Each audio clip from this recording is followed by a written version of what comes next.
Winter is on its way, and we all know what that means for the allotment plot. It's the end of the growing season. That doesn't mean that the work on the plot stops though. Winter means we're about to be hit by hard frosts, which usually appear sometime in November.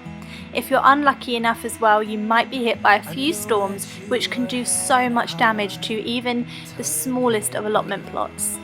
So now really is the time to start taking action to protect your plot and to start getting all of those jobs done that you just didn't get a chance to do in the spring and the summer. So in this video, I'm going to be showing you some of the things that I'm doing over the winter to start to prepare my plot and to get it ready for the next growing season next spring. My name is Emma, these are my allotment diaries. I would love for you to subscribe to my YouTube channel if you are new, and I'll get stuck in with my first job. And I feel like this is something that I say over and over again, but I do like to collect up as much wood chip as I can. I'm lucky enough to get it free at my allotment plot. Maybe you're not so lucky, but I still think it's such a fantastic material to use to mulch pathways, mulch beds with. Just pick it up, just grab it. You can never have too much wood chip. 3 big wheelbarrow fulls of wood chip, which I just put around my piles. You can see some of the ground sheet coming up and everything, so it probably needs a little bit of a top up now anyway. Now I'm lucky enough to have a wildlife pond. I have room for it. I dug it a few years ago. This is about the time of year where I start to clear it out and to cut some of the dead material back. It's a really great time to start looking after your wildlife on the allotment. They need it now more than ever. Obviously, I'm sure I probably don't have to say this, but anything that you take out of your pond that's been in the water, just leave it around the side of the pond so that any creatures can crawl back in. Otherwise they don't know where they are and they get all lost and disorientated and probably would die. And you don't really want that. You want to facilitate the wildlife in your pond, not kill it. So, looks a little bit odd, I'll agree, little piles of stuff all around the pond, but you know, if you're helping out the wildlife, I think that looks better. I haven't done much. I've just taken out the leaves and taken out some of that green stuff which seems to have multiplied. This is the stuff I'm talking about. I think this is one of those oxygenating plants that you just sort of throw in the water and it develops its own roots and then it just sort of floats around and multiplies, but it's just become a bit of a problem. It's just covered the whole pond now. So I can't envision where the frogs will jump and swim. So, you know, I've made them a little swimming pool now, which I think is quite nice for them. I think they'll like that. And I've given this little plant a haircut. He's done really well, this plant. No idea what he is, but he's done really well. And so is that little grassy one down there. And I'm sure the other ones will come back.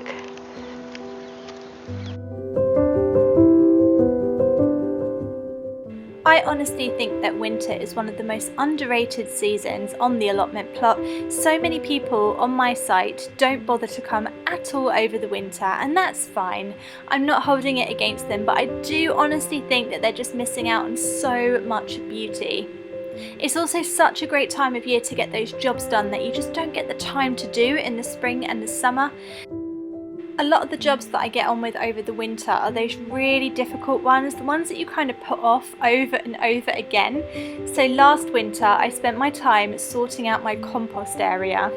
I just had this little box that I'd made and I really wanted to create a really good compost area, somewhere where all of my old crops are going to be tucked away safely and actually turned into some kind of compost.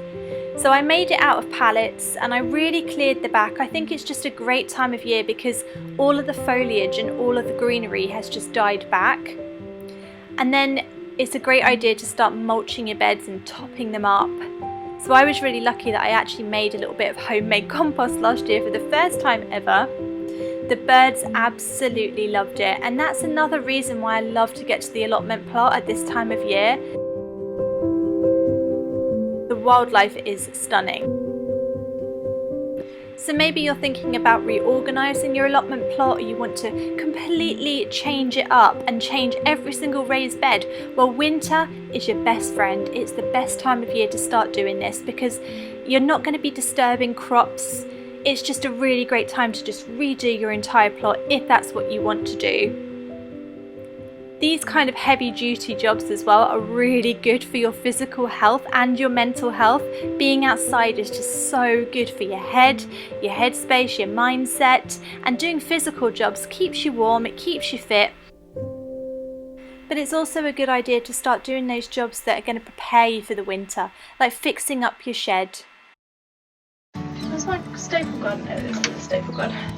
I'm going to staple gun it because that's the only thing I know how to do. My shed has honestly been an absolute godsend at my allotment plot, and I don't know what I would do without it. For those who always ask about it, it's 7 foot by 5 foot. I think the largest structure you can have on your allotment plot is like 10 foot by 6 foot or something, so I'm just sort of under that, though I don't think many people actually listen to that rule, to be honest.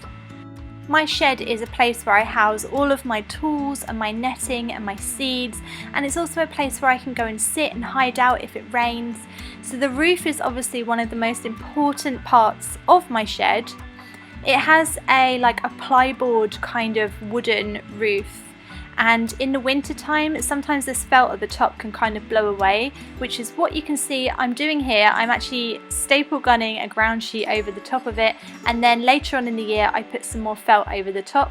I'm just really obsessed with keeping the water out of my shed as much as possible, because the last thing I want is for it all to rot.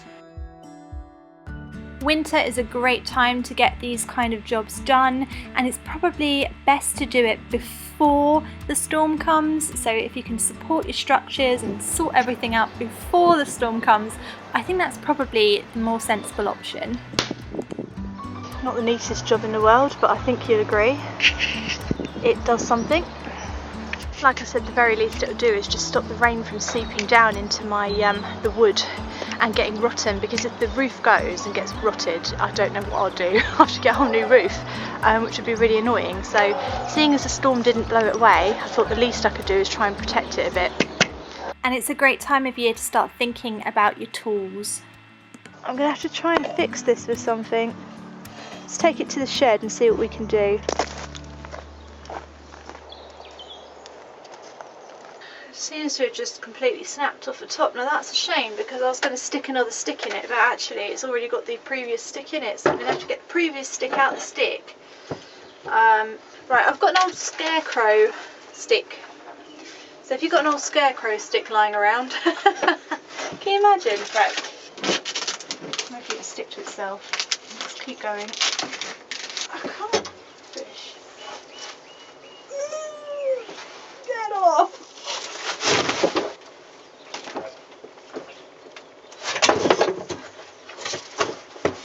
Kicky dicky thing.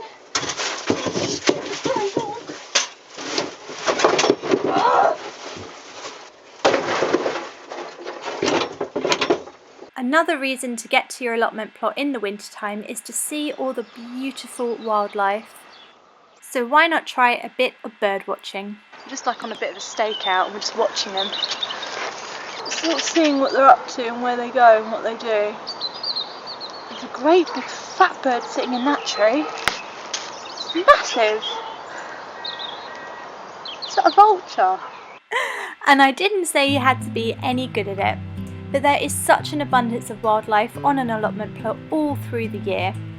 Last year, something that I did in very early spring, just coming out of winter, was to finally get my polytunnel up, and it's the best thing I ever did. Right, that wasn't actually as hard as I thought it would be. Come with me inside the polytunnel. It's lined up quite nicely, so I've definitely put the frame together right. It's all right in here, you know. And whatever time of year you decide to put one of these bad boys up, make sure that you do secure it down. Even in the springtime, you can still get really, really strong wind. My first polytunnel actually blew away and ended up in a neighbour's apple tree, and it was not salvageable. Not my finest moment at the allotment plot, and a lesson learned. Right, so what I've done for now is I put as much heavy stuff, so I've got some wood on this side and some bricks on the other side as I can around there.